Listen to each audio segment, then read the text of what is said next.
everyone.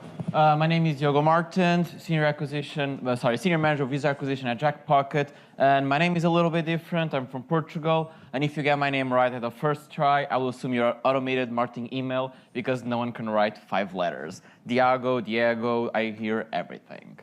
But enough about me. The presentation about building creatives in a regulated sector doesn't need to be a big headache, just a small one. So I started my professional career at Tilting Point, a mobile games publisher. We work with a lot of IPs, and we had like constant marketing and brand teams on their end, making out some changes. Then I moved to the New York Times, where I had like a big brand identity team behind every single creative. And now at Jackpocket, where we have a lot of industry regulations and also a lot of pressure from the legal team. What do all of these things have in common? Creatives are always a headache. For instance, we have here a sample creative. You can download the app, use the promo code APS, get a free lottery ticket. But how many more iterations of this can we make until it goes stale? So in the ideal world, we would pretty much be able to do whatever we want, no issues. So at Tilting Point, they asked me to do TikTok ads for one of the games, and I had a video with me, and people in the comment section said, "Oh, this is stupid, no one wants to do ads for this game, you are clearly being held hostage." So I was like, you know what, I am. So I ran with it, and that became my whole persona on TikTok for this game. Hi, I'm here to audition for Cats. I'm a cat, I'm a wonderful cat. Oh, this is to play the game, not audition for the musical. I'm sorry, I'm so sorry. So I thought this creative was gonna work well because it's funny, it's like a real person, not enough like gameplay elements that TikTok users don't like, but it performed terribly. And people start saying, this is stupid, no one wants to do ads. So this was the variation. In the comment section, a lot of you are asking me to blink twice in case I'm being held hostage by this company. And I want to say, that's ludicrous. I'm doing all these ads because I really enjoy cat game, and I'm not being held hostage by a giant CGI cat. Not at all! I don't have the money, I swear! Adding gameplay so I can say that I do read the comment section, and I can't throw it back because corporate doesn't let me. And the game is really fun, and you should definitely try it. Even if you're allergic to cat season, it's a mobile game. So this ad, basic, like not a lot of like gimmicky, and he performed really well. And then I became the hostage guy on TikTok because of that, and that became the core mechanic for all our ads, was me saying, yeah, I'm being held hostage, you gotta play this game to download. But now the issue is, this is a perfect world where you have no restrictions. So then when it came SpongeBob, you gotta do ads for SpongeBob. Well, SpongeBob can't kidnap me. It goes against his persona. But this other character might kidnap me. And why do I bring this up? Because it's important for you to understand your characters and your product. So the first step in building creatives is always having a character description list. In it, you're going to be answering simple questions like, who are the characters?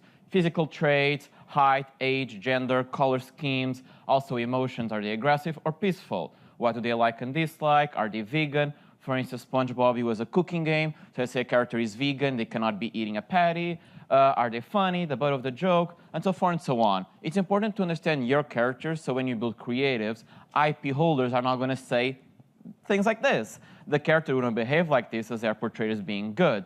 The eyelashes are too long. This was a critique that we did have for one of the games. A creative team made eyelashes that were too long.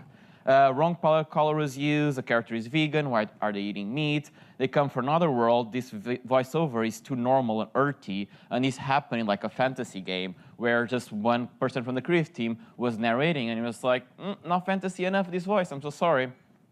So after you do all of these things, I like to go for no drugs, sex, and rock and roll. Pretty much the do's and don'ts. What are do's and don'ts? Pretty much just like a normal list, which is going to include like generic things like don't portray alcohol, don't portray sex, no curse words, do not discriminate anyone. Those are pretty standard, but sometimes they go a little bit crazy. So at Tilting Point, we had a racing game. And at the time, me and my ex-creatives were all above everyone, and we much wanted to see, okay, let's do this. When you are driving really well, your ex is a terrible driver. So they go back, oh, you can't show a car driving on the wrong side of the road. Pretty much it's going to mean the driver dies. Okay, makes sense. Put this in the do's and don'ts. Let's reiterate. And now, oh, you can't show a car hitting the walls or barriers. Again, because the driver is going to die. We change a little bit, not just scraping. Another new feedback is now racer X finished last, and that can happen because they are sponsored by companies, and these companies that sponsor the racer cannot be last. Please add these to the do's and don'ts. And it got like such a big back and forth. At some point, you got to say, this is enough, because you're always going to find new things. And now this is building trust is very important, looking at competitors, because pretty much we said, hey, everyone else is doing this type of creatives. Like, look at other competitors. Let's just test this.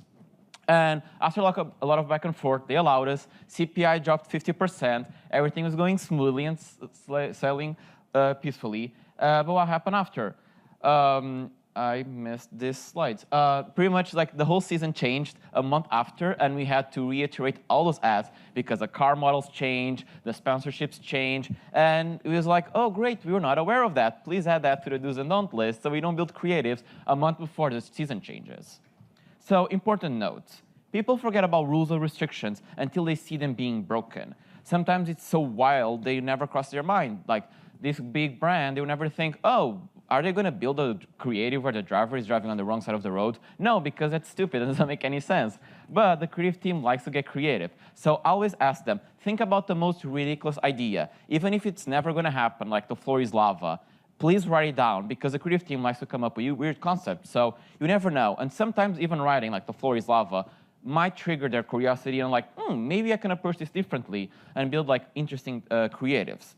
Also, depending on the client, share mocks, vision boards with them. This is going to delay creative production a lot, especially dealing with big IPs. But sometimes it's better that than just having to reiterate the creative like 5 times. Also, use competitors' examples, build trust, and sometimes some rules are meant to be broken. In this case, we couldn't. We asked them, and then they allowed us just like a small test, and CPI dropped 50%, so try. Here for the Jackpocket, the do's and don'ts. This is like a checklist, like this is just going over this briefly. Does the ad portray any illegal activities? Does the ad imply urgency to purchase? Does the ad praise a person who plays or denigrates one that does not play? So traditional do's and don'ts. But now, when I'm talking about build trust, it's also important, like, see what competitors are doing. For instance, build trust, as I was mentioning, show past examples. You build creatives for other games, other clients. You see competitors do other things. Bring all of those things to the table. If you have KPIs, it's also important to show, because people always love to say, for instance, this example that I gave, hey, CPI dropped 50%, so we should test this. People like those numbers, so always good to bring past examples, even if it's a competitor or a company that you never, like, not related to their line of business, just to say, hey, I tested and it worked, let's try this. And use competitors. So no one wants to be left behind. Everyone likes to be seen as the industry leader. Sometimes they are not, but they like to see. So they don't like when you go there, oh, all the competitors are like A/B testing screenshots on the App Store, and we aren't. We should try this. So this is really important to start getting the gears moving, because the hardest thing to change is a testing culture when there's none. And pretty much we gotta test small things, like New York Times, rebranding from New York Times Crosswords to New York Times Game was a big headache. It's not easy. So we always gotta test small, like, hey, maybe let's test like the background of the first screenshot. Testing something small just to get the process and the mindset of like, hey, let's be creative. Let's start having this culture where we like to change things and see the impact that it has. But the problem if you're going to test this one thing, like the color of the background, is that the test you're going to test might be useless and might not change any metrics. And what happens there? All the higher-ups going to say, I told you testing things were stupid. It didn't move the needle. So you got to come up with like 5 different concepts, test different things the first time you're going to test in a culture that has no testing culture, because it only takes one of them to stick in. So you can say, hey, one of them worked, we should iterate more. Otherwise, they'll probably not going to want you to test another thing later on. Another important thing, looping other teams. So I shared the do's and don't list. I read everything at Jackpocket, and I thought, I'm pretty confident I know everything. So we go to an agency to do creatives with influencers, and I wanted like a prompt. I just didn't want them to say, wow, Jackpocket is great, what can you do? Those creatives get boring. So I wanted to ask a question that's going to be personal, and I had the idea, what would you do if you won the lottery? And we hired some actors, and then, for instance, this was one of the videos that one of them produced to us. Babe, I just ordered us some lottery tickets. If we win, I'll get you that kitchen you always wanted. And that riding lawnmower I always wanted, but you never let me get. And we'll get some gold teeth and some chains, and And we can go eat where Anthony Bourdain ate. Hold up. How are you doing this from your phone? Jackpocket. It's easy. You can order Mega Millions and Powerball tickets straight from your phone. There's 150,000 user ratings, so you know it's legit. What would you do if you won? It's fun, creative, it's engaging, it gives his own personal take. So you know it's Jackpocket, but you want to keep listening to see what does this person want versus him just like stating all the facts about Jackpocket that you couldn't hear in another ad. So we built this. I was very confident and very happy about the creatives. And I went to our legal team and just like, this checks all the boxes that we have here. But then they say, you are saying that if he won the lottery, his life would change. So you are changing that winning the lottery is a life-altering event, and we cannot do that because of responsible gambling. Everyone knows if you win the lottery, your life is going to change, but you cannot have that in a creative. So you can only say things like, get lottery tickets and you might win big, but you cannot say, what can you do with it? And pretty much had to scrap that creative, and this became that previous creative. Babe, I just ordered us some lottery tickets. How are you doing this from your phone? Jackpocket. It's easy. You can order Mega Millions and Powerball tickets straight from your phone. There's 150,000 user ratings, so you know it's legit. What would you do if you won? So it lost the spark. We didn't hear what the user was going to do, and just became like a normal, boring, in my opinion, like video just stating facts about the company. So this is important about looping other teams because there's always going to be a regulation that you are not aware of, even if you read everything.